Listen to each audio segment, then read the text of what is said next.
Hello, everyone.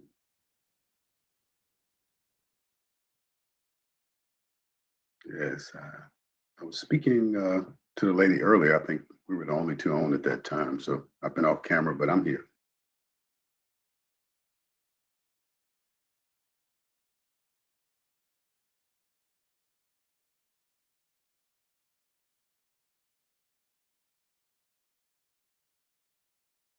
Good afternoon, Hallie. Hello. How'd you enjoy Lafayette County? Oh, it was wonderful. I learned a lot. Yeah, Yeah. well, we're down in the South, and that's our fairground. That we have a fair no longer, other than showing livestock. So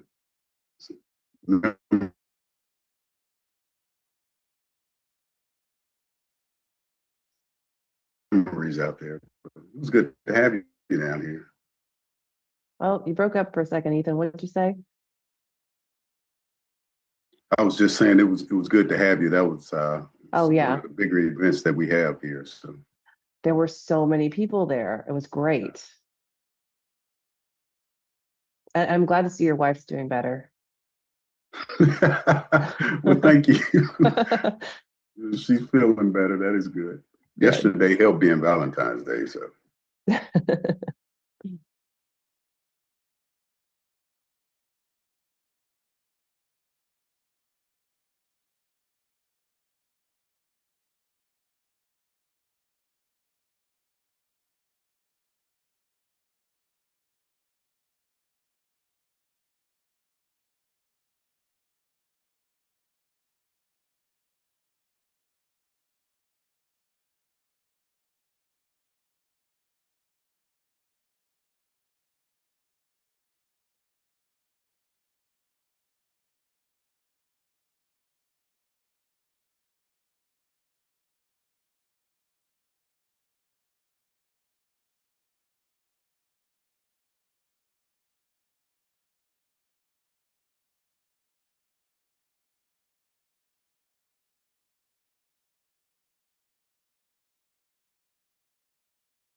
Thank you, Tish. It's quite a mouthful, and I can never just get that to roll off of my tongue. And even AA and HPI, sometimes I have to think it through. So you did fantastic. I'm Susie Reese, and I am the caucus chair for the AA and HPI caucus of Arkansas, which is Asian American, Native Hawaiian, and Pacific Islanders. Our caucus has been around for a few years, but I was elected back in November, and our mission is to reinforce democratic ideals, represent the rights and interests of Arkansans of Asian American, Native Hawaiian, Pacific Islander descent, and recruit, train, and support Democratic candidates within the AA and HPI communities to run for public office so that these communities can bring their voices into the melting pot that makes up Arkansas's communities. Fewer of you may know that we have never had anyone of AA and HPI descent hold a state legislative or state executive officer position. I'm sure that's not a surprise, but just to put that out there. We also have one of the fastest growing minority populations in the United States, with a population of over 18 million, which really comes to about $1 trillion in spending as of 2018. And I'm really grateful that the Progressive Caucus not only set this up to host this event, but also considered collaborating with us and allowing us to moderate. So my role today is to really engage with the candidates, ask the questions that were sent in to us, and be mindful of time, which is always such a challenge. I'm sure the two of them are very familiar with the constraints of time as they've been campaigning all over their regional area. So just a few quick reminders. We do have all of the participants who are joining us on Zoom coming in on mute. You will need to essentially ask to be unmuted, and we are doing this to be mindful of the conversation that we already have planned. We are fielding questions that were submitted by various members and constituents, and if there is time at the end, we can open it up to additional impromptu questions. Just as a reminder, this is being live streamed across our YouTube, Facebook, and Instagram accounts, and we encourage individuals to revisit this content on any one of these platforms if you're unable to stay the entirety of the time or want to revisit this conversation. When applicable, please be considerate of our other participants and turn your video off should you want to be mindful of whatever you might be doing in the background. We also ask that if you are able to speak off of mute, to please refer to everyone with their first name and ask for pronunciations if you are unsure. So with all of that out of the way, we'll really get to the main event, which is our two candidates. And I'm going to let you know that Ethan is in the top very first corner of my screen. So I'm going to start with him just because that's how Zoom decided to put you at this time. But if you would, in 2 minutes, please tell us a little bit about yourself, and then we'll take it and hand it over to Hallie. Thank you so much. Well, thank you. And thank you all for hosting this event and inviting me to it. My name is Mayor Ethan Dunbar, and I am the mayor of Louisville, Arkansas. And I am seeking the Democratic nomination for the United States Senate, seat currently held by Senator Tom Cotton. And I decided to get into this race because of the corrosive and the divisive nature of our politics. It seems as though our politicians or our elected leaders care more about their party or themselves than they do the constituents that they're elected to represent. So I'm in this race to run. I'm running in this race to represent the most underserved and the most vulnerable among us. And I see that every day here as mayor in a small rural community. So first, let us pray. Our Father in heaven, hallowed is thy name. Gracious Father, we thank you for this opportunity today, and everyone that's joined us. I pray that what's said and done here is pleasing in your Son's sight. In your Son Jesus' name, amen. So I retired in 2015 after 34 years of honorable service. I retired as a command sergeant major. I returned home to my town here in Louisville and formed a nonprofit organization focused on community development and addressing the voice that I noticed in our community. I'm in my second term as mayor, and for the last 3 years, I've served as the chairman of the Arkansas Black Mayors Association. I'm a member of the Arkansas Lions Club. I served as the district governor for Arkansas District 7L in 2020-21, and I am an active member and past president of the Stamps Rotary Club. So I'm a member also of the Masonic organization and the Greek fraternity, the Omega Psi Phi Fraternity Incorporated. And I'm a proud gun owner. During my time in service, I went to school at nights and on weekends, and I earned my bachelor and my master's degree from the University of Maryland. And I hold a PhD from the University of Central Arkansas in leadership. So I'm uniquely qualified for this position, and I look forward to this debate. Thank you. Not debate, forum. I'm sorry. The forum. It's fine. I think we're all a little tongue-tied today, so it's completely fine. Yeah. Thank you so much for that background and letting us learn a little bit more about you. I'll turn it over to you now, Hallie. Thank you so much. I really appreciate it. My name is Hallie Shoffner. I think most people, can y'all hear me okay? All right, excellent. All right. And I apologize, my voice is a little weird today. I did get the sniffles from my son who brings everything home. I think most people know me as the farmer who is running for the US Senate. I want to introduce myself as more than that. I am a mom. My son is 7 years old. He's in the first grade. I am a wife. My husband and I have been together for about 15 years now. I am a daughter. My parents are both seniors. I am a part-time caregiver for my dad who has dementia, and I am a small business owner. While I do not farm anymore, I still run a company that helps independent women and Black farmers in the Delta to access higher value specialty crop contracts.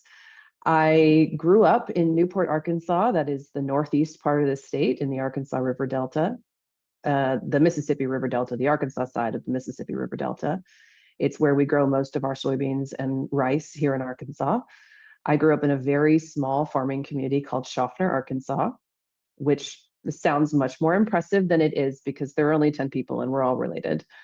But it is where my family's been living and farming for about 150 years. I am the sixth generation. I grew up on the farm with both of my parents. My dad was our farm manager. My mom is a native of Florida and an agricultural research scientist. She has a master of plant physiology from UC Davis. So I grew up working alongside her as she did field trials for the university, testing new agricultural products. So I like to tell people I kind of learned both the art and the science of farming. Beyond that, very typical farm kid, rode horses, had a herd of pet goats. I was in 4-H, played basketball at Newport High School, was in the choir, acolyte at the Methodist Church. And I think as we all do as adults, we realize our parents were trying to teach us something. And my parents were teaching me how to live a good life, which is, you earn your place on this earth through hard work and service to your community. I worked very hard in school. I graduated top of my class at Newport High School. I got a full ride scholarship to Vanderbilt University. When I came home, I received a Master of Public Service from the Clinton School. I also served my community. I gave up spring breaks to do Habitat for Humanity. I have planted trees in the Everglades. In college, I spent a summer teaching English to at-risk girls in Kolkata, India. I spent another summer in Washington State studying environmental policy. At the Clinton School, I spent a summer in Lima, Peru, working on women's health and LGBTQ rights in the capital, and worked on women's health and fighting domestic violence in the Peruvian Amazon rainforest. So 9 years ago, my mom called and told me that my dad was starting to show signs of dementia, and she asked if I would come home to run our farm, and I very gladly did. I managed 2,000 acres of soybeans, corn, rice, and wheat. We did not own those acres. We were mostly tenant farmers. We went out of business last year along with hundreds of other farmers. But even as a farmer, I tried to serve my community. I advocated for climate action, regenerative farming practices, the financial sustainability of small family farms like mine. And then, of course, this past year, we joined hundreds of other farmers to close the farm. And I know the question of why you're running for Senate is coming up. And I'll talk a little bit more about how that decision to close the farm affected me. But I think ultimately it goes back to this lesson that my parents taught me, which is hard work and service to your community. That is ultimately why I decided to run for Senate here in Arkansas. Thank you, Hallie. And that is actually the next question, which you both kind of touched on it just a little bit. So I'm curious if you could share something different with us than what you've shared with others as you've campaigned and what really motivated you. I'm sure you've had this question quite a bit. So is there a way that you can bring us a little bit more closer to understanding the values that really drove you to do all of the work that you're doing for Arkansas right now? Yeah, I'll just jump right back in. So I think in my life, this idea of working hard and doing everything right, and that you will succeed. I mean, that is what we're taught as children, is the American dream. And in closing the farm, it really hit home that is not necessarily the case anymore for so many. So many of our most vulnerable communities are experiencing this reality of, we are working hard, We are doing everything right. We are serving our community, and we are still falling behind. And the reason is not because we have failed, but because our system is rigged against real people here in Arkansas in favor of the success of large corporations and entrenched DC politicians like Tom Cotton. I'm on the board of the Arkansas Food Bank. I came into this race knowing that Arkansas is the hungriest state in the country. We are the most food insecure state in the country. 1 in 4 of our children will experience food insecurity this year. That's 180,000 children in Arkansas. And that's despite the fact that agriculture is our largest industry. I came into this race knowing that Arkansas is the second sickest state in the country, just ahead of Louisiana. I came in knowing that we are the 4th poorest state, with the Arkansas Delta region and South Arkansas being some of the poorest regions in the country. And I came into this race knowing that politicians like Tom Cotton, they get to pick the winners and the losers. And the winners always look like them and think like them and worship like them, and ultimately need to have a very large check in their hands. And I believe so strongly in this state. I mean, I am deep in my bones an Arkansan, and I want to fight so that we can become one of the healthiest and most prosperous states in the country, because I believe that we can be. I don't want to have to say thank God for Mississippi or Louisiana or some other place that's just doing slightly worse than us. So what I want to fight for ultimately, we need a sustainable food system, one that helps farmers, but also feeds our families and the kids in our public school cafeterias. I want to fight for my parents, our parents and grandparents, anyone that needs the lifeline that is Social Security and Medicare, because they have earned that over a lifetime of work. I saw my parents do backbreaking work for years, and they did that for me so that I could have a better life. I want to fight for every single person in this state who needs SNAP and Medicaid, because I know who they are. They are our neighbors. They are people who work hard and do everything right and still fall behind, not because they have failed, but because the system is rigged against them. I am going to fight for Arkansas because I am deep in my bones in Arkansas, and I believe that to help this state, you have to know what it's like to live here right now, and I do. And Tom Cotton is a resident of Virginia. And when he comes home, which is rare, he talks to us like he doesn't even like us all that much, and that he thinks we are stupid. And we are not. I mean, this is Arkansas. This is a state that is no stranger to making history. The last time we had a balanced budget in this country, it was in Arkansas in the White House. We're the home of Maya Angelou, Johnny Cash, Daisy Bates, the pain and the courage of the Little Rock Nine. We are home to some of the most powerful companies on this planet. If Walmart was a country, it would have the 25th largest GDP. It did not grow in a vacuum. It succeeded because of Arkansas workers, products of our public schools. I believe in Arkansas.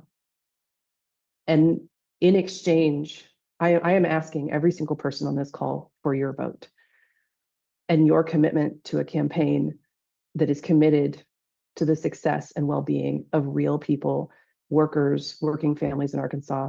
And in exchange for that vote and commitment, I will make the same commitment that I make every single day, which is I will work extremely hard for your support and service to every community here in Arkansas.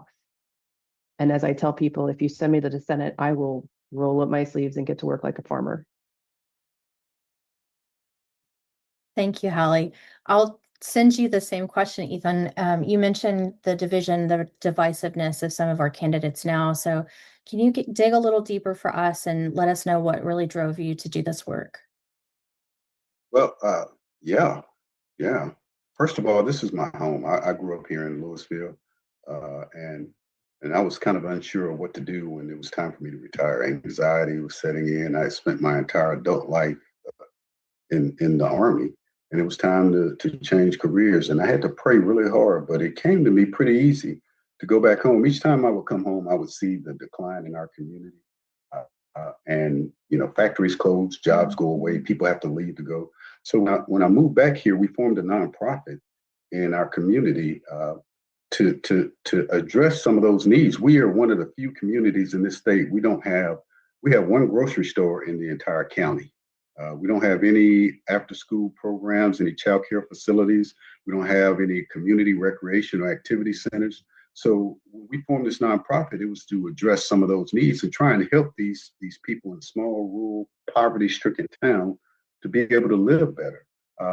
Parents have to go to work, and with no after-school programs or child care centers, most times kids get out of school and they're left at home by themselves or supervising their siblings until their parents get home. There's a good gap there, and there's a problem there. And I think if we're going to be a village to help raise, children in our community, we have to do that through programs like activity centers, something that help further develop and reinforce what those kids are learned at home. So I ended up as the mayor, and as the mayor here, it really made the point clear to me that if you don't have leaders in elected positions that care about those needs at the lowest level, they don't get addressed.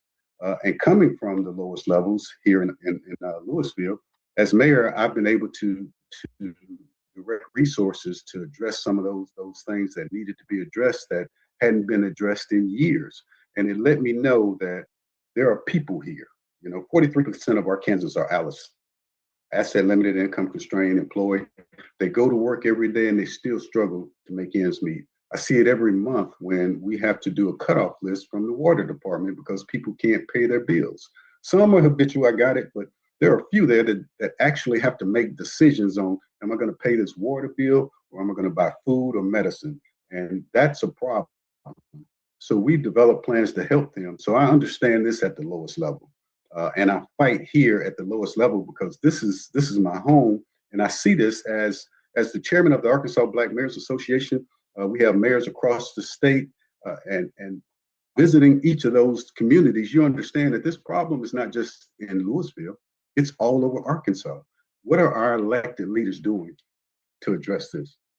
When we look at our current slate of elected leaders at the federal level, she's right. Our senator does not live here, so he doesn't understand the day-to-day needs of a regular Arkansan beside any political affiliation or ideology. My wife's on the school board, and we hear the problems. Our school is in distress. She fights every day, and I hear it from her about us losing our school or the rumors of us losing our school because we don't have the adequate funding to maintain quality teachers and give good education to kids. So this is personal for me. In 2020, I saw Senator Cotton during his first re-election campaign. There was one gentleman who entered the race, and after the filing period closed, he dropped out, which left him to be re-elected unopposed. Knowing that we have elected leaders who don't understand what happens down here at the lowest level where a vast number of Arkansans live and operate, I decided I would not let that happen again. I gained experience as municipal government being closest to the people. I deal with them every day. And I decided that couldn't happen again. I've been blessed with the tools, the skills, the knowledge, and abilities to serve in this Senate seat with a mindset to help those at the lowest level because that's where I live and that's where I come from. So that was the reason that I decided to get into the Senate race. And for me, it's personal because I live with people who really don't understand that there's more help if we just had a leader willing to get out and help. Housing is a problem. We hear money for housing, but how do we get that money from here to the user level? That's the problem when we don't have leaders who understand the need at the lowest level and are willing to work through all the different tapes, the hurdles, the barriers to make sure that we get housing. So we're working on a housing program here. Haven't had new housing development here since 1972. That's not just here, it's across the state. So that's why I'm in this race. I know that I have the ability to affect and help people at the lowest levels.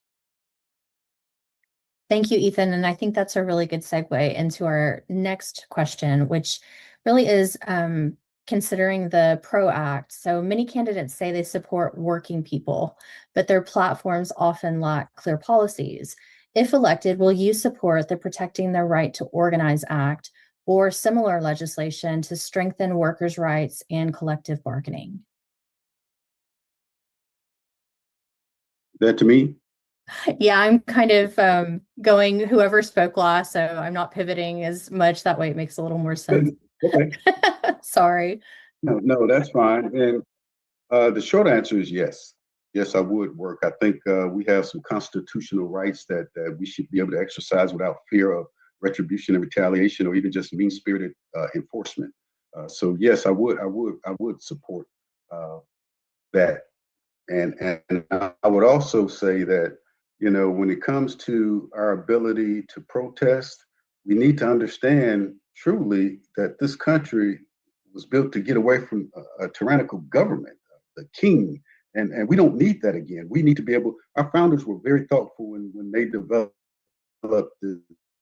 this, this Declaration and this Constitution to be able to give the liberty and the freedom that we all deserve. So I would protect those rights, because it doesn't matter if I like or agree with you. As the mayor, I have to still respect your rights to be able to go out and protest, even if it's against me. And I deal with this when people do come to city council and they're upset with me about something that I may or may not even have had a part in. But I'll listen to it and I'll try and get the best answer, because it's their right and I have to respect that. So I would collective bargaining and the workers' rights are near and dear to me. So I would definitely support that. And I would take that a step further and be an advocate for leading legislation to speak to our basic rights. Our basic rights that we see now are starting to erode under this current administration, because if you don't agree with them, then you're against them. And they use that, the powers, the levers of government as retribution. And as a United States Senator and a co-equal branch of government, we should be able to stand against that. And when we know what's right and we see what's wrong happening, we don't have the backbone to stand up. I have the backbone. I'm a soldier. I'm a career soldier, 42 months in the combat zone where people are actively trying to kill you. So I understand how to stand up and fight against injustice. And that's what I would do. But I would do it in a way that's diplomatic, that respects the professional decorum and protocol required in those meetings. I sat in those meetings as a command sergeant major, making those deployment and wartime decisions. So I understand how to do that and do it within the bounds of that, the confines of that actual environment. So yes, I would. That was short answer was yes. Thank you, Ethan. And then I'll ask you the same question, Hallie. So again, if elected, will you support the Protecting the Right to Organize or PRO Act or similar legislation to strengthen workers' rights and collective bargaining? So 100%, I am fiercely pro-union. And I am, we have not announced this yet, but I am absolutely delighted to have recently been endorsed by the Arkansas AFL-CIO. One of the first meetings I took after announcing that I would run was with the president, the Arkansas president of the AFL-CIO, followed immediately by the district leader of the United Steelworkers, followed immediately by the International Brotherhood of Electrical Workers and the Pipe Fitters Union and the Building and Trades Union. In March of last year was when I first kind of got introduced to the president of the AFL-CIO. And one thing I think that's important to know, and discussions that he and I have had, is that the unions are responsible for building the middle class.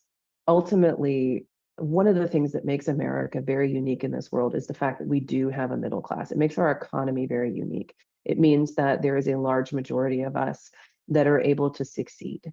And it's again back to this American promise that if you work hard, you will succeed, provided that we have a level playing field. The unions are the reason that we have a level playing field. And 80 years ago, they became responsible for building the middle class. And then 40 years ago, we essentially cut the legs right out from under them with right to work. Tom Cotton supports national right to work. He has sponsored several bills requesting national right to work. I am very anti right to work in any form. And here is the reason. The only way that we are going to be able to recover an equitable economy is by raising wages. And the only way that we will be able to significantly raise wages is if we allow our workers to organize and collectively bargain. And when I talk about organizing, I'm talking not just about your traditional sort of unions like the United Steelworkers. I'm also talking about the teachers' unions. I'm talking about the administrators' unions. Here is one of the things that I think Tom Cotton and his cronies are most afraid of, and it's organizing.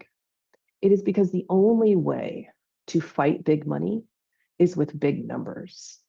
When we all come together, whether that is in a union, whether that is as a voting bloc, whether that's coming together as women or as organizers, that is what wins elections. That is what wins us our rights. That is what keeps us our rights, which is why I have always and will forever be fiercely union strong. Thank you, Hallie. This next question is kind of a throwback to something you said earlier. We talked a little bit about food insecurity, and you said that Arkansas is the hungriest state, which is a little ironic considering that our leading industry is agriculture. So kind of along the same concept of food, we know that food is a fundamental human need, but SNAP eligibility is so restrictive. In fact, it's so restrictive that many people are just above income cutoff and are still struggling here in the state with hunger. So if elected, will you support expanding SNAP eligibility and benefits? And what would that look like for you?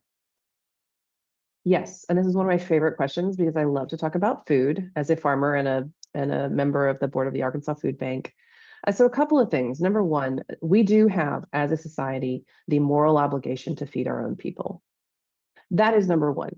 Number two, it is economically responsible for us to feed our own people because hungry children cannot learn. Hungry workers are not productive. Hunger ultimately makes our economy weaker. And hunger right now in the United States is a political choice. It is a decision that our politicians are making for us. And one of the ways that they're doing that is by cutting eligibility for SNAP or defunding the program entirely, as they are trying to do in the One Big Beautiful Bill. So number one, I would like to expand eligibility for SNAP. That's number one. But probably more importantly is number two, creating an equitable economy in which people can be lifted out of poverty so that they don't need to rely on SNAP. Now, first of all, let's recognize that SNAP in most cases is a bridge. Most people who are on SNAP are not on SNAP permanently. Usually it is enacted when, say, a family member gets ill and someone needs extra support because they've had to leave their job temporarily. That's number one. This is not a safety net that is being misused in the way that our politicians would like us to think that it is. But secondly, let's create an economy in which people are raised out of poverty. Now, one way that we can do this is in the agricultural industry. So Arkansas, largest industry is agriculture, about $30 billion a year. We have 5 million cropland acres in the Arkansas Delta, southern Arkansas, but 3 million of those acres is dedicated to soybeans. Nobody eats soybeans. Animals do. And up until recently, it was Chinese animals that ate our soybeans. We have water. We have good dirt. We have farmers. We have a somewhat relatively stable climate, at least compared to California, we do. We could grow food here. In fact, there are about 400 different varieties of crops that we could grow here. And here's the thing about our agricultural economy. Specialty crops are much more profitable for farmers than these higher volume, low value commodities.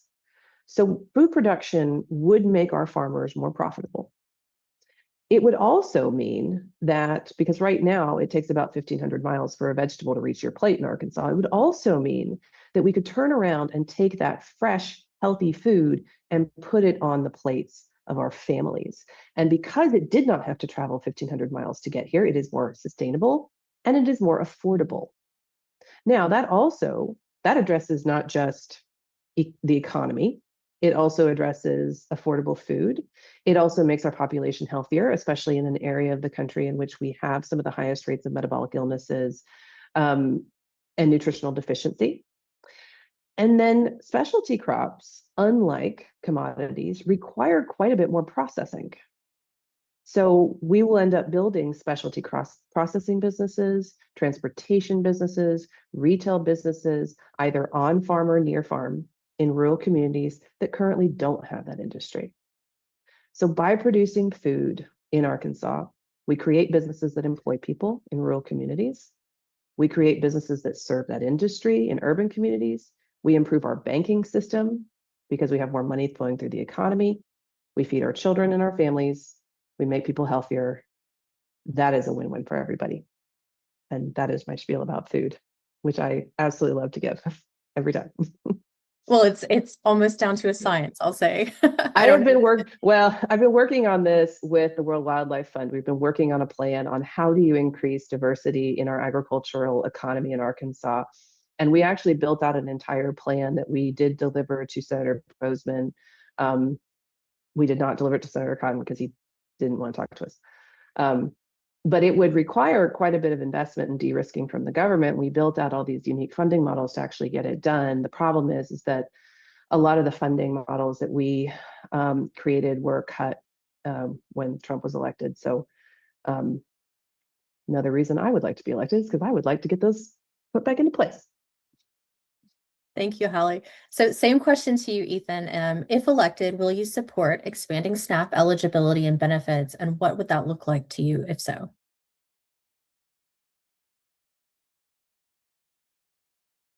And you're muted. I'm so sorry.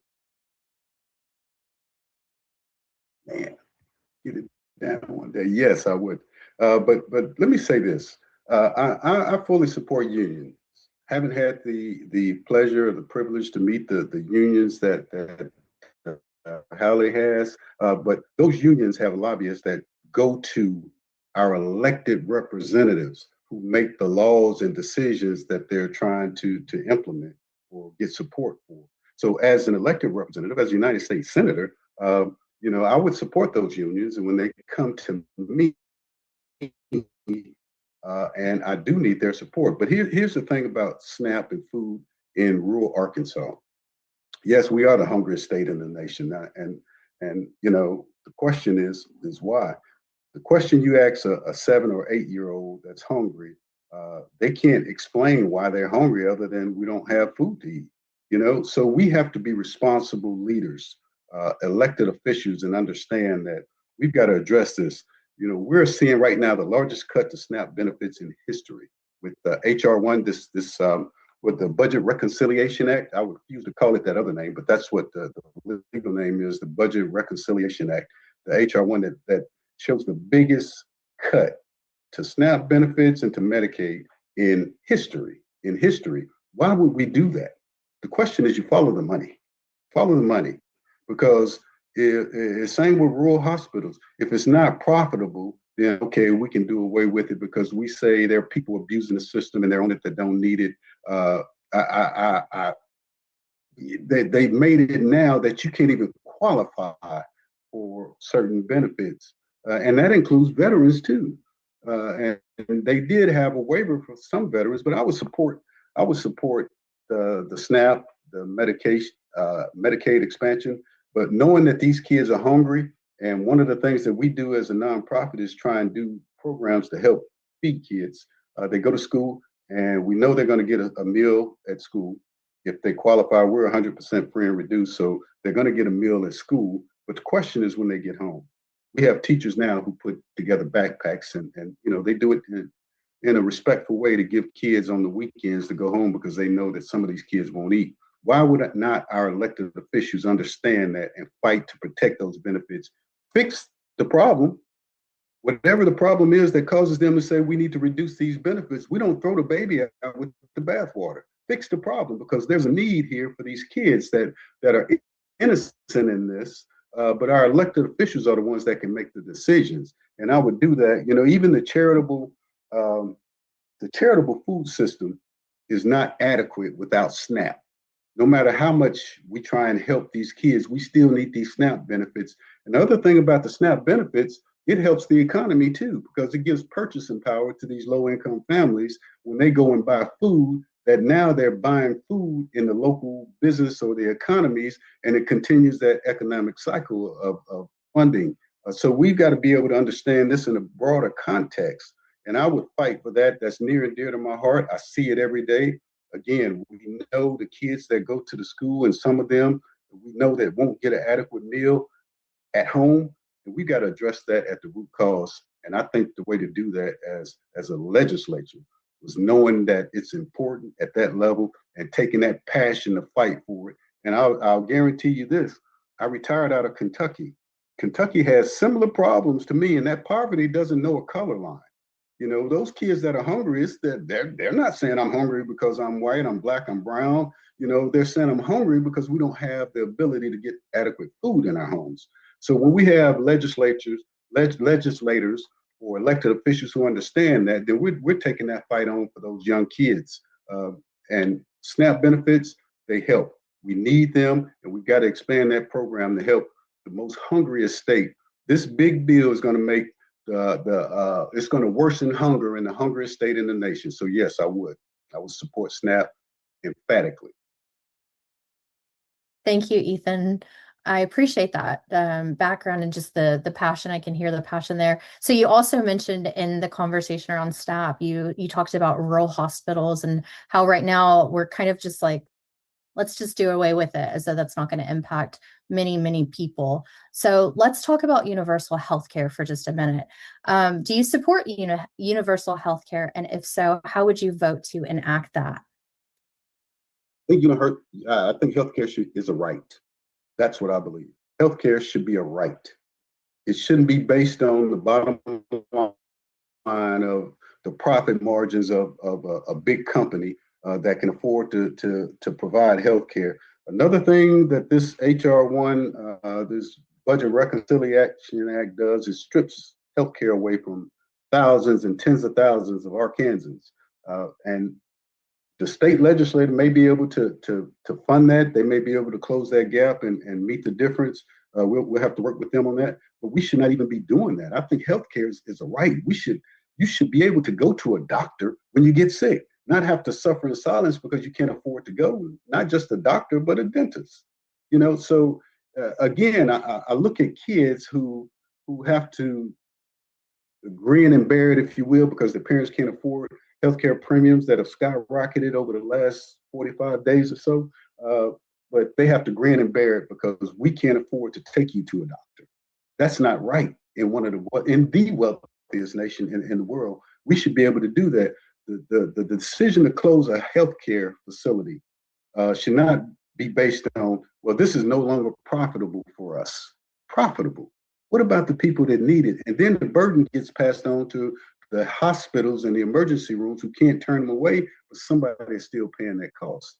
You know, we got to be able to figure this out and get a common sense approach here, because we have people, disabled individuals, we have veterans, we have children, we have seniors, we have people that need health care, and they shouldn't have to deal with it because they don't have the money to pay a premium or to pay the actual bill itself, a copay that may be out of their range. So I think healthcare should be a right. Thank you, Ethan. That was a very succinct way of saying it. So I'm going to pass it to you now, Hallie. Same question. Do you support universal health care? And if so, how would you enact that? Yes, I do support universal health care. And before I get into what that might look like, because I think there are a couple of options there, I want to just point out that so right now, 60% of Arkansas's rural hospitals are at risk of closing. 10 of them, 10 hospitals are at risk of imminently closing. And coming from Newport, Arkansas, where you can no longer actually have a baby at our rural hospital, it is dramatically increasing the risk to the populations in rural parts of Arkansas, because if you get into an emergency situation, if you are pregnant, you have to drive 2 hours outside of Newport to receive care. The issue here is that ultimately we have too many people who are uninsured. And it is, as Ethan said, healthcare should be a right. And the only way to truly lower our healthcare costs, to truly increase the health of our population, is for every single person to have access to affordable health insurance. Now, here is where we are right now. I am livid that the ACA subsidies were not extended. I really felt like we dropped the ball on that one. I share many people's frustration with the National Party that we do not have ACA subsidies extensions right now.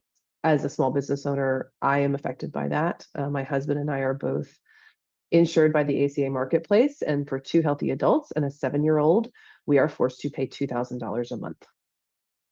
And that is more than our mortgage, significantly more than our mortgage, and is completely unaffordable. And we are not sure how long we can actually support that. Now, the only option we had was to go through our provider to find a plan with a higher deductible. Well, in doing so, we realized that even the highest deductible we could find was only about $100 difference.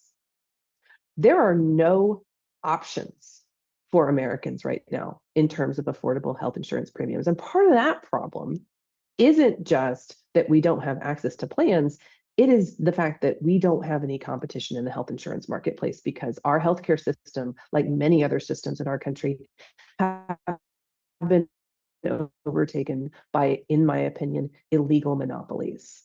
We have a healthcare system that prioritizes the profits of shareholders of individually held corporations than the patients themselves. So then let's get back to legislative action on this. So yes, I do support universal health care, which just simply means that every single person has access to affordable health insurance, and is required to carry that insurance. But in doing so, we have to make sure then, of course, that it's affordable. There are a couple of different options, because that looks different depending on how the country enacts it. So you have the single payer system in the UK, you have a multi-payer system in Germany, you also have kind of a public insurance, private doctors option in Canada. I think that all of those models have to be analyzed and looked at in terms of how can we best transition what we have into something that will work, and do so over time. I think probably the easiest thing to do would be the multi-payer system that they have in Germany. That being said, legislatively, it's going to require quite a bit of analysis. But I think ultimately something that we can do right away is start tackling the monopolies that we have. Because ultimately, if you only have 2 or 3 health insurance companies in each state, and you don't have another public option or even another private option in the same way that we expanded Medicaid in this state, then the corporations are going to be able to charge you whatever they want. And of course, they're going to go back and they're going to blame increasing healthcare costs, to which the argument is, well, just insure everybody and make sure there's no risk pool, and then the health insurance costs will go down.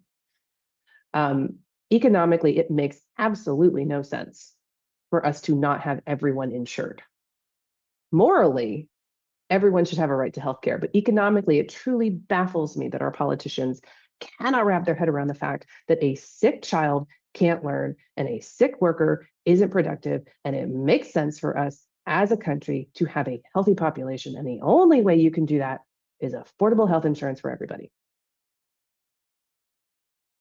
Thank you, Hallie. I appreciate you having a nod to some of the other healthcare systems like the Bismarck. I know that we've essentially stolen bits and pieces of healthcare systems from all different countries and not put them together in the ways that they all know that they work. But so we're going to pivot a little bit. So we've talked a little bit about SNAP. We've talked about healthcare. We've just gotten to know you both a little bit.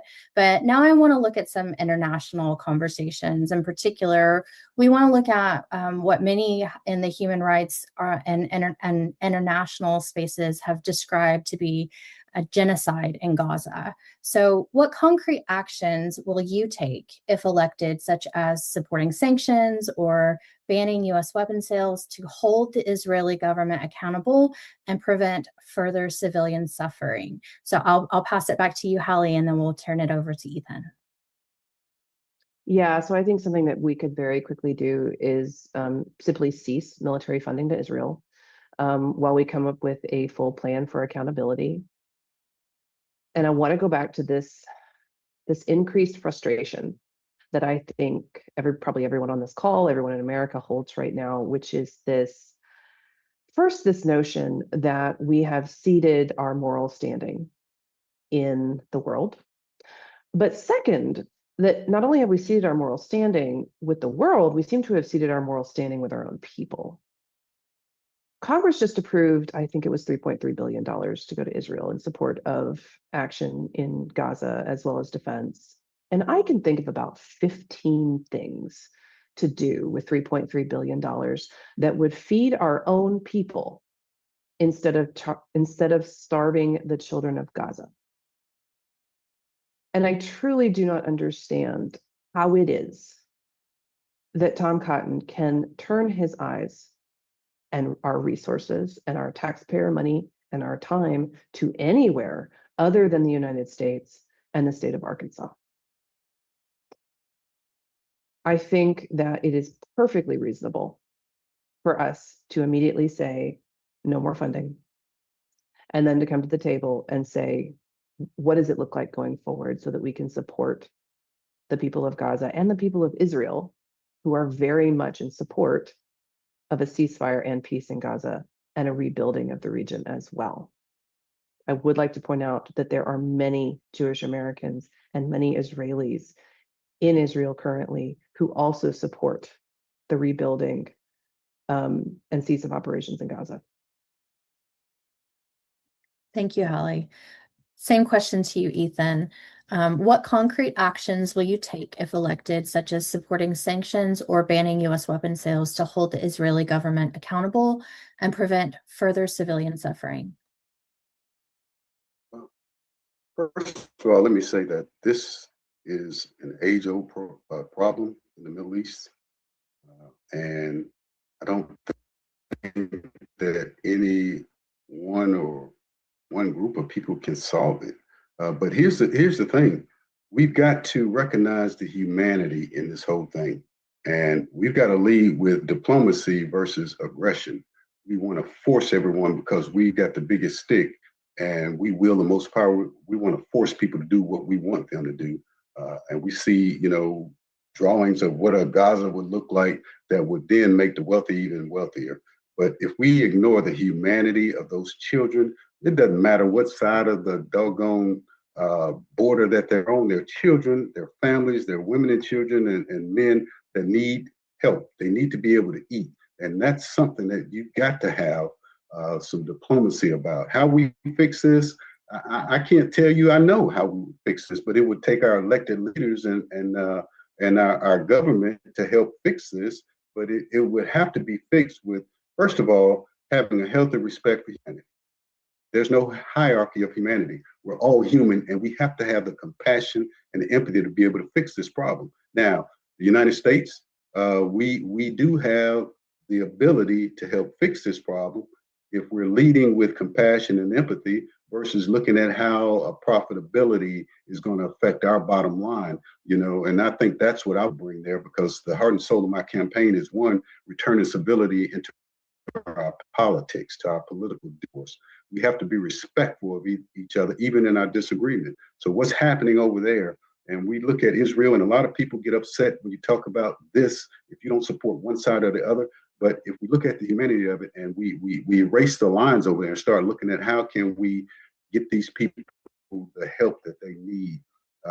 Now, the administration and in Israel, they're actually the government of the only piece of land that has a deed from the Lord God himself.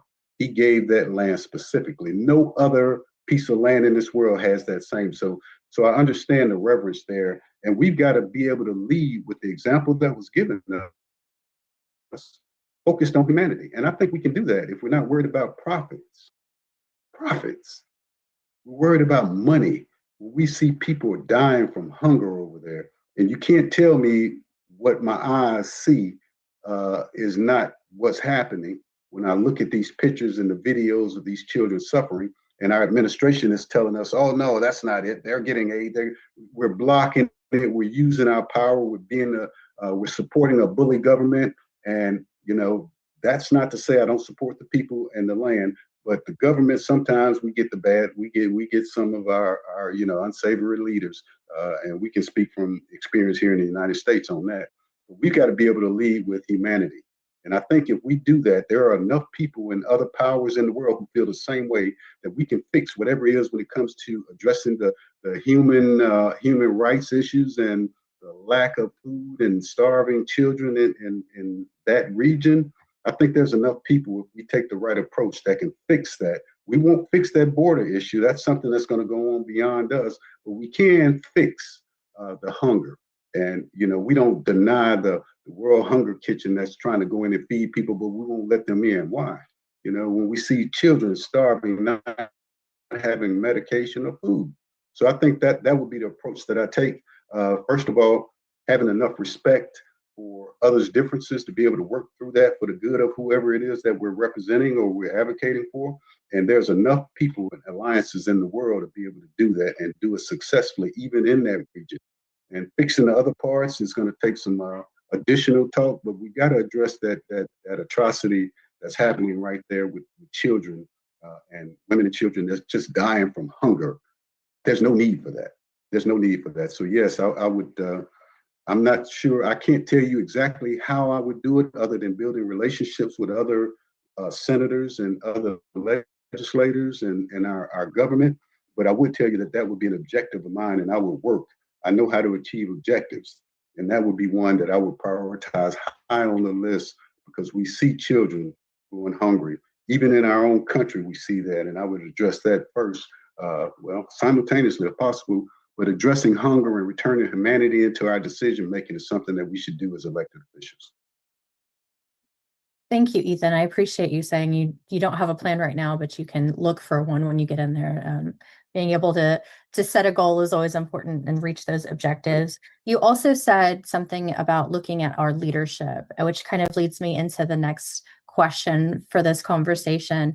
I'm not going to mention a specific name, so I hope that the two of you will know who I'm speaking about. But if elected, will you initiate or vote for the removal of our sitting president from office if he has been impeached by the House? My impulse right now would say yes, but my leadership mind would say I would have to know what the merits of the impeachment.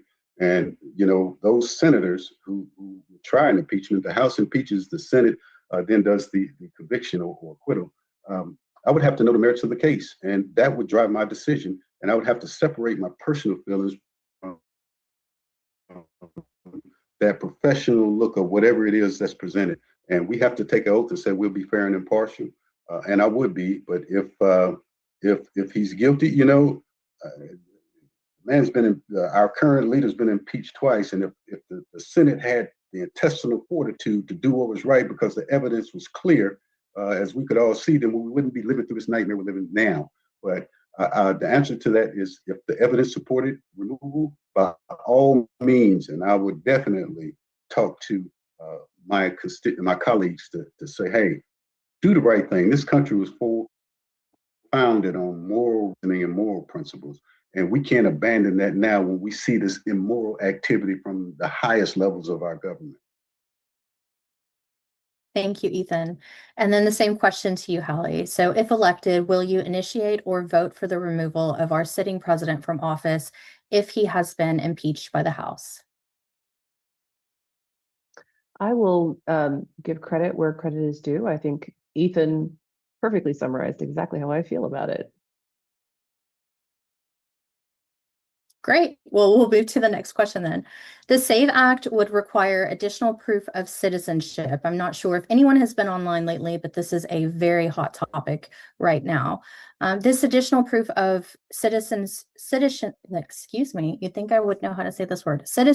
to register to vote, a change that voting rights advocates warn would make it harder for millions of eligible Americans to participate in elections without evidence of widespread voter fraud to justify it. So for those who may not be familiar, this would require you to either show a passport or a birth certificate with your current name, so that we're talking about so many people that would be impacted. Do you support the SAVE Act, and what steps will you take to protect and expand access to the ballot rather than restrict it? And this question goes to you first, Hallie. Yeah, Lord help me, this one makes me mad. So we'll tackle a couple of things first. So the SAVE Act would require proof of citizenship, which is a birth certificate or a passport. If anyone tells you that a marriage certificate suffices, which is a talking point for some who support the SAVE Act, that is incorrect.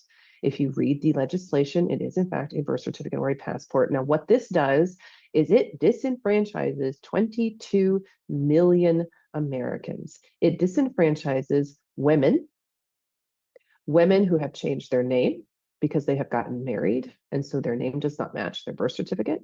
This impacts low-income Americans who may not have access to records easily. I mean, I would be surprised if of all the people on this chat, anyone could raise their hand and say they could access their birth certificate easily tonight or even tomorrow. Only 13% of Americans even have a passport. I mean, okay, so really, let's call this what it is. They are terrified. Tom Cotton is scared. Tom Cotton has a 44% approval rating in this state. We have done a poll. 50% of Arkansas voters believe that he needs to go. He's terrified because that means that Arkansas voters, as mad as we are, particularly women, are going to go vote. And they do not want that to happen. And so they are going to make the attempt to disenfranchise as many of us as possible. Now, thankfully, I don't think it will pass the Senate unless they want to get rid of the filibuster rule, which they would be absolutely crazy to do. Even if they do, we can trust that the courts will most likely slow it down so it does not affect the midterms. But right now, I would encourage every single person on this call to go to every single person that you know and get them registered to vote right now with their current address. Because when you update your voter registration, it will also impact you.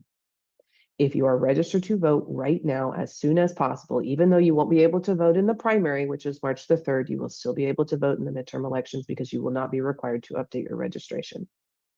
So I think this is an all call for anyone who has not already registered to vote or who hasn't updated the registration. Please do so as quickly as possible. I would also like to address the fear that goes along with the SAVE Act, which is safety.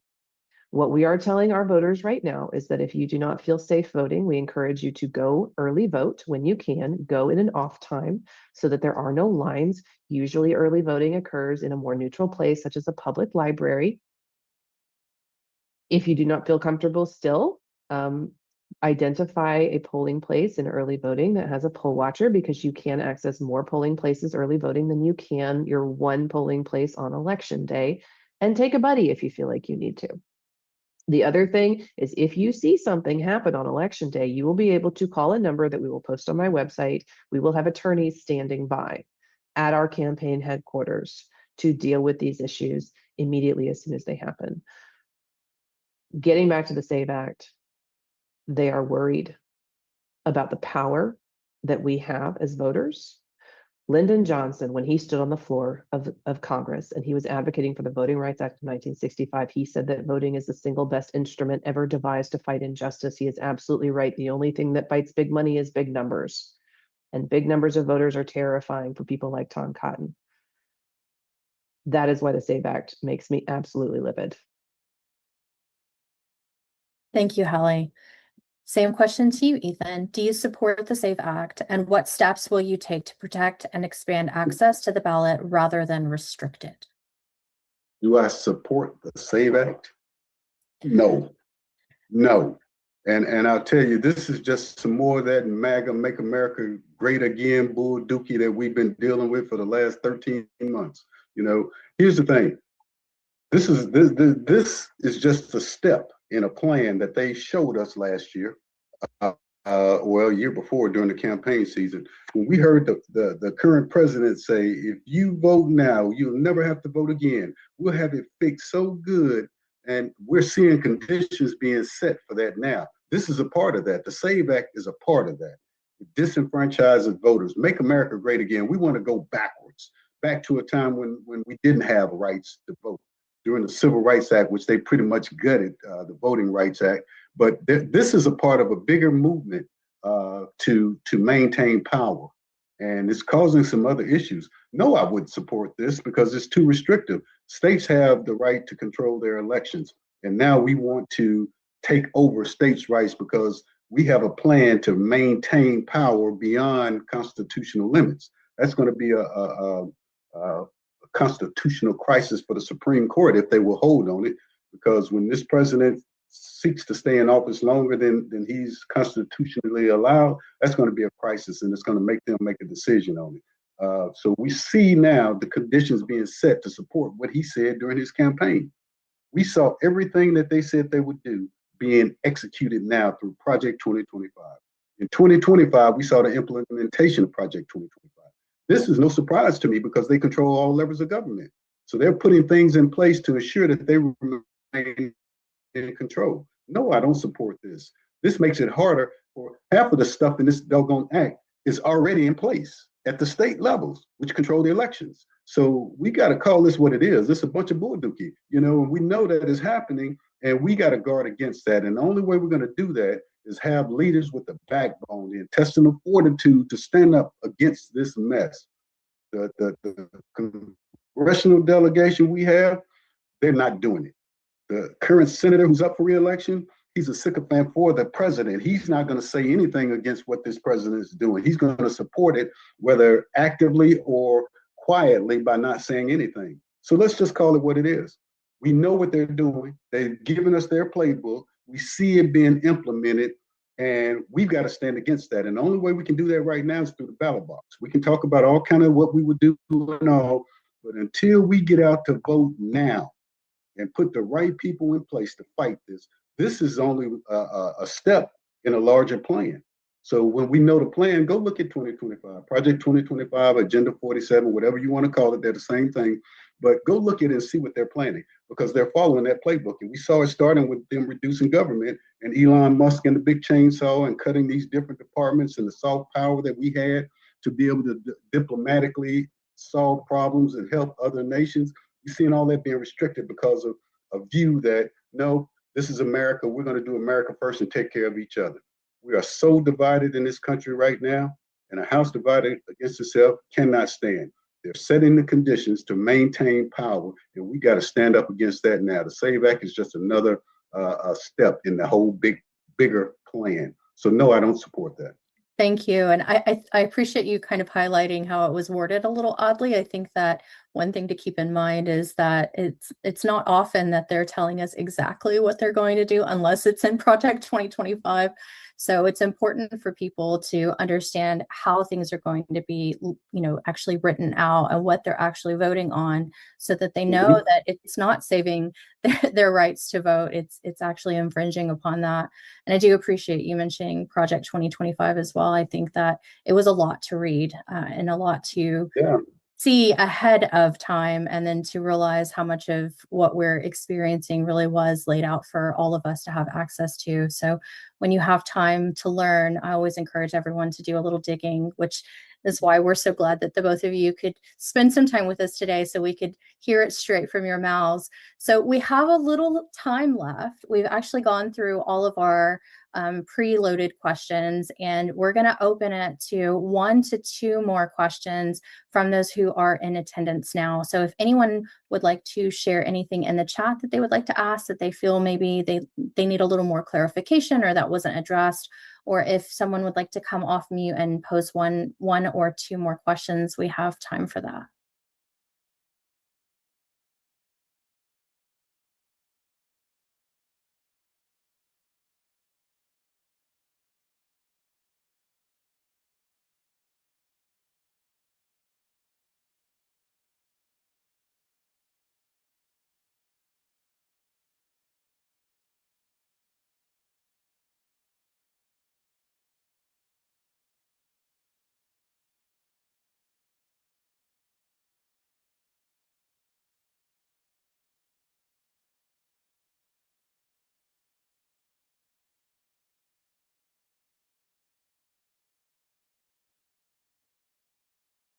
I was going to say rock, paper, scissors, but I think Ethan beat you on the button, Hallie, so we'll start there.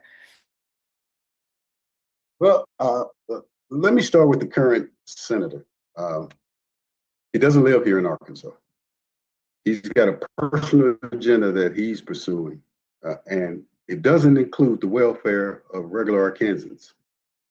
He doesn't understand the needs here. So how can you represent a state when you don't live there and you don't understand what the needs are? I firmly believe that 1, he needs to go, but 2, we need to have a congressional delegation that 1, works together, and 2, meets with our state government at least once or twice a year to understand what Arkansas needs really are, and then go to Washington and fight and advocate for those needs. That's how we coordinate this and be able to lift Arkansas up, so we won't have to say thank God for anyone else. We're taking our own leadership in our hands. And I think our congressional delegation needs to do that. But the other thing is when you're so self-absorbed and self-focused, you're thinking about self, you're not caring about the people. Eric Cantor is a cautionary tale. If you all remember him, he came in on the Tea Party movement with the big guns, Paul Ryan, Kevin McCarthy, and him. And he rose to the number 3 position in the House of Representatives, but he neglected his home. And as the number 3 Republican in the House, he lost his seat because he neglected the people that he was representing at home. I see the same thing happening here when people are unhappy with the response from this senator because they know that he's not representing their needs because he's not here. He maintains a residence. 34 years I served in the Army. My home of residence was always Arkansas. So I always had an Arkansas address, but I lived all over the world. So that's what he's doing here. And I think we've got to be able to fix that. I think people are tired of that. The other thing is, I have the utmost respect for Hallie for even getting into this race, because anybody that wants to be a public servant, you draw enemies just putting your name on the ballot. People don't even know you. So I respect that. But in this fight we have right now, in this bigger picture we have right now, we have 3 co-equal branches of government. We need our most experienced, qualified, dedicated warriors to go and fight this fight.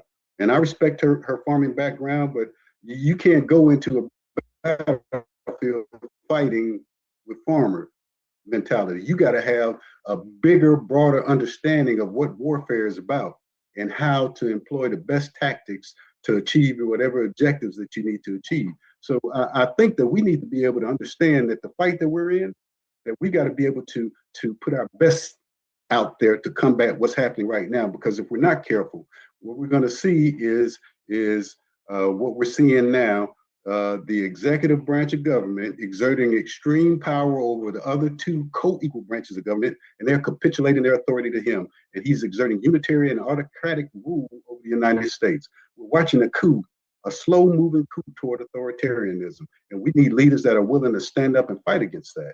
And that's what I bring into this fight as a trained, battle-tested warrior that understands that the decisions I make has an effect on other people's lives, their lives. So I understand that. So when I fight, I have the passion to fight, I have the skills and the ability to understand the fight, and I have a strong educational background to back up the things that I do and say. So that's why I think I'm the best candidate in this race, and I think that we'll be able to move Tom Cotton out of there after this primary race, because a lot of people are fed up with his shenanigans, and they understand that the gig is over. He doesn't represent Arkansas. He's using Arkansas for his own personal ambitions. Thank you, Ethan, so much. And then the question is back to you, Hallie. I don't have it in front of me. I'm not sure if you need it repeated. Oh yeah, no, I got it. Okay, Yeah, good. thank you. I think I'd like to hold up, I think first, my experience and my record fighting for human rights, fighting for environmental policy, fighting for women's health, all over the world, but particularly since I came home to Arkansas in the last 10 years, I did manage my family's farm, but I also made a commitment to serving others, particularly when it came to environmental policy. Fighting climate change in this state, fighting for those communities that are particularly affected by climate change, which is usually our lowest socioeconomic families. I have public policy experience. I was a presidential leadership scholar in 2024. I have also lobbied Senator Boozman's office, both on behalf of the Citizens Climate Lobby, but also on behalf of women and Black farmers when it comes to the environmental titles, the conservation titles within the Farm Bill, which we ultimately didn't get a Farm Bill. In fact, I sat on a panel at the Little Rock Rotary Club 2 years ago with Senator Boozman and Secretary of Agriculture Wes Ward to talk about conservation and regenerative farming practices and how they could lower carbon emissions within the agricultural industry, which contributes about 20% of all carbon emissions in the United States. So that's number one. I think my record speaks for itself. I think number two is I am doing the work. This is my job. I have given up any hope of a paying job in order to campaign for office. And I do this 24/7. I've done the work. I spend hours on the phone every single day talking to donors, talking to voters. I have done the work to get the endorsement of the AFL-CIO. I have done the work to reach out to the Arkansas Educators Association, the Hispanic Caucus, the Democratic Black Caucus. I'm so delighted to be in front of the Progressive Caucus today and the AANHPI, which that is a mouthful. I have raised $1 million in this race already in 6 months, which is truly breaking records for a Democrat running in Arkansas in over a decade. And let me tell you, it has not been an easy $1 million. We have hustled for it. Every single day we have hustled. I have given my stump speech over 100 times. I have made over 1,000 phone calls in the last 6 months. I have spent hours and hours in the car visiting places all over the state. I have toured the Cooper Tire plant in Texarkana, the Firestone plant. I have been to county meetings all over the state. I have assembled a great team. My campaign manager is Grant Tennille, former former chair of the Democratic Party of Arkansas. My deputy campaign manager and finance director is Annalee Pittman, who used to do advance work and was a body woman for Secretary Hillary Clinton. My field director, Megan Jackson, served as campaign manager for Marcus Jones in his race for Congressional 2. And I am calling you right now from our campaign headquarters that we just moved into during the ice storm. It is in downtown Little Rock, Arkansas, is in a former Union Hall. So I think probably the other piece is that Tom Cotton is absolutely terrified of me.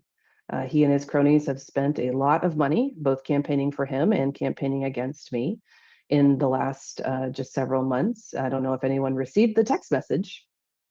They spent $75,000 sending a text message attacking me and my record in Peru, about 500,000 Democrats and independents in Arkansas. I don't understand why they waste their money, because that only served to introduce me to voters and tell them things that I am proud of. The National Republican Senatorial Committee has also attacked me many times on X, particularly after I received the endorsement of Montana's former senator from Montana, John Tester, who is also a farmer. We have also been very diligent in assembling a national team, particularly when it comes to compliance. We have been very careful about following all ethics and campaign finance laws. This is truly a professional operation. This is one that can get it done because I have spent 6 months doing the hard work. And I will continue to do the hard work every single day from now until Election Day and beyond, I hope. Thank you both. I know that that was an extra question. We also have one more that was sent in, which is, what is your stance on for-profit prisons, taking into consideration the growth of warehouses who will serve ICE detention centers over the coming months, if not years, if DHS is further funded? So again, what is your stance on for-profit prisons? And I'll pass that to you, Hallie. Yeah, I am against for-profit prisons, particularly because right now, as I said, it's not just in healthcare, it's in many industries, including this one that has been taken over by monopolies that are basically catered to by by politicians like Tom Cotton, because they make significant campaign donations. One of the most important jobs of our elected officials is to make sure that our resources are spent appropriately, that we direct our resources to support our communities in an equitable fashion, and that we level the playing field for everybody who works hard, who deserves success. And one of the things that we do is pump tons of money into punishment instead of rehabilitation and treatment. And this is particularly true when it comes to the addiction crisis in Arkansas. We imprison so many people as punishment for addiction when what they need is treatment and compassion and support for their families. And one of the things that I commit to doing as US Senator is to ensure that we redirect our resources, the considerable resources of the federal government, to treat people with compassion and lift them up instead of punishing them, which ultimately makes everybody spend a lot more money and treats people inhumanely and enriches only a few at the expense of the rest of us. I hope that answers the question. Yes, thank you, Hallie. And then back to you, Ethan. Again, the question is, what is your stance on for-profit prisons, and then taking that into consideration the growth of ICE detention centers right now? Well, man, I think we do need, we don't need more prisons. We need to take that money, invest it in our public education systems. I think that's a better use of money in our early childhood education. That then, you know, when we educate children, we reduce poverty, we make them better positioned for success, and reduce dependency on government assistance. You know, putting people in prison is profitable for the wealthy. And, you know, we've seen that the wealth gap continues to grow in America. And, you know, this is so bass backwards to me, that we would spend all this money on prison and allow our public schools to go underfunded. Because now we see a pipeline from that lack of funding in those children to the prison system where the wealthy and their friends can make money. And I think we got this backwards. I think we need to invest more in our education. Early childhood education is critical, helping a child in his early cognitive development be able to learn as he goes through school, or he or she as they go through school. And I think we need to fund our public school systems to adequately pay teachers, quality teachers, to give quality education in these rural communities. Not everyone has the ability to go to a charter or a private school when you get outside of our urban areas or our population centers. I have public transportation around here. So parents are going to work and children depend on the bus to go to school, and the bus doesn't come, then they stay at home because no one else is to take them there. You know, that's the problem we have in rural America. So building more prisons, I think if we did prison rehabilitation and we were more fair in our justice system on how we incarcerate, then I think we could fix that problem in itself. But throwing more money at it, it doesn't fix the problem. It just makes the wealth gap wider in America. The wealthy get wealthier, but we also understand that you know, our schools are critical to the success of our future. And if we're not investing in our children and our school and their education now, then there may be a need for prisons more in the future. I think we got it backwards. I think we need to flip that around and start investing now in the next generations of kids that are growing up, ensuring they're properly educated and they can compete at the world level, on the world stage, for all the things that America's been known to lead the world in.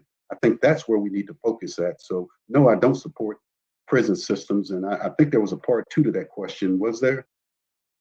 It was all kind of question. But if it's about the prison systems. Yes. Yeah. Yeah. No. I think we need to invest that money in our education system, our public education. Thank you, Ethan. So we are coming close to the end of our time together, and keeping in mind that we only have a few moments left, I would like to ask each of you to do a closing statement. If you can be brief, no more than 2 minutes, that would be fantastic, so we can do our closing information as well. So Ethan, since you were the last one who was sharing, if you would give us 2 minutes or less, why should we vote for you, and what can we expect out of you for Arkansas? I think I can do this in less than 2 minutes. I've talked enough, but based on the bigger picture, we got to keep that this Senate seat has responsibilities to the state and also to our federal democracy, our government. I think that this is not the time for inexperienced, untested first-time leadership. We need to put our best players in the game with a tried and true record of experience, battle-tested leadership, civic leadership,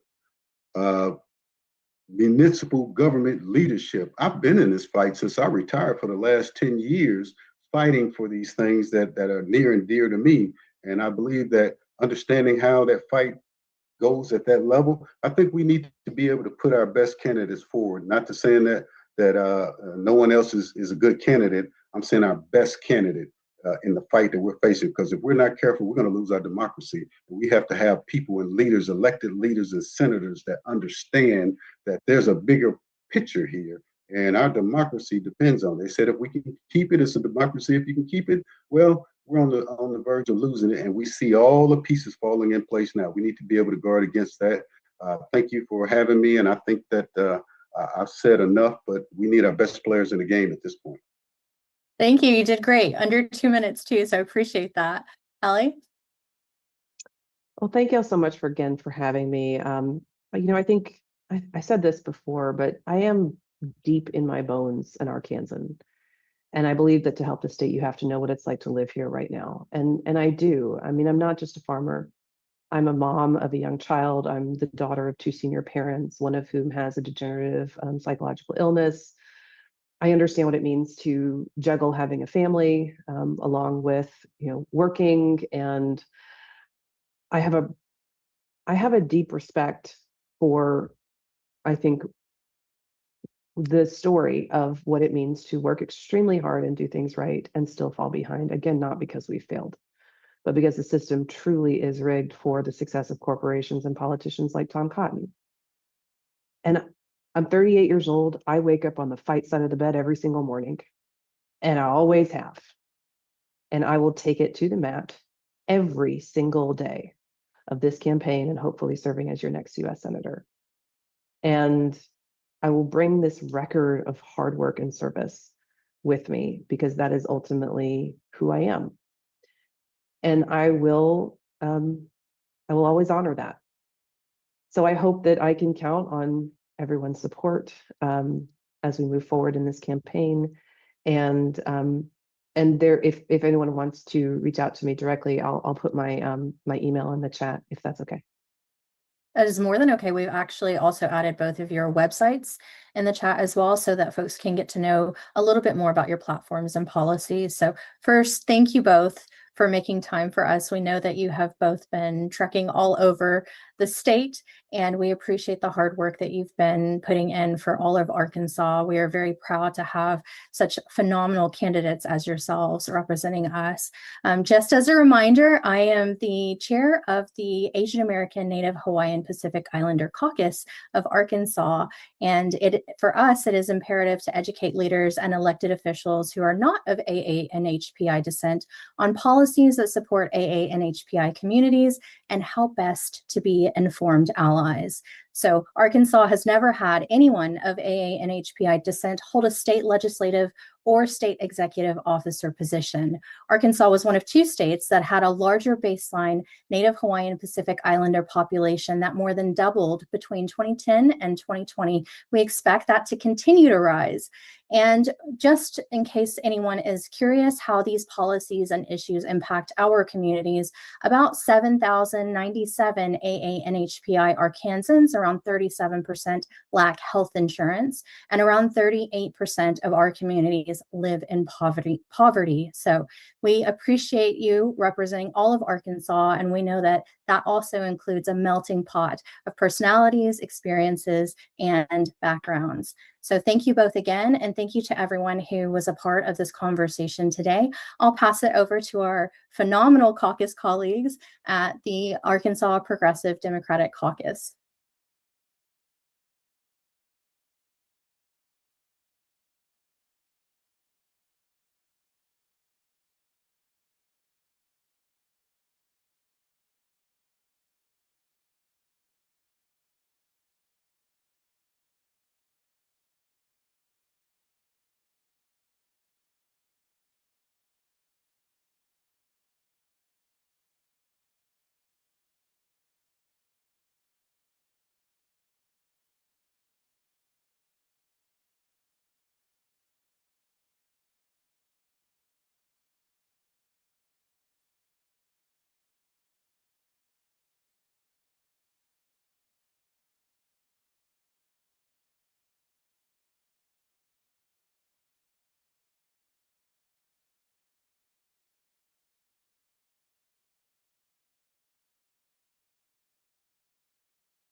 Hello, I'm so very sorry to interrupt. Early voting starts on Tuesday. Early voting starts. Yes, ma'am. I'm so very sorry to interrupt.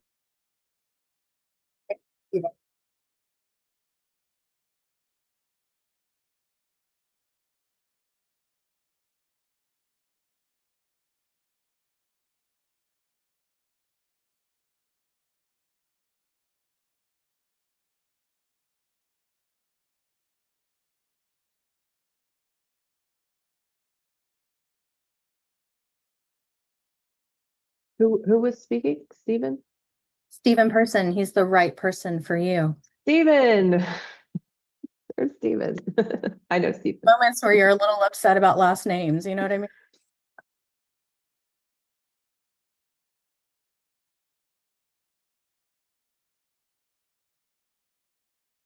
Thank you all. Have a wonderful day.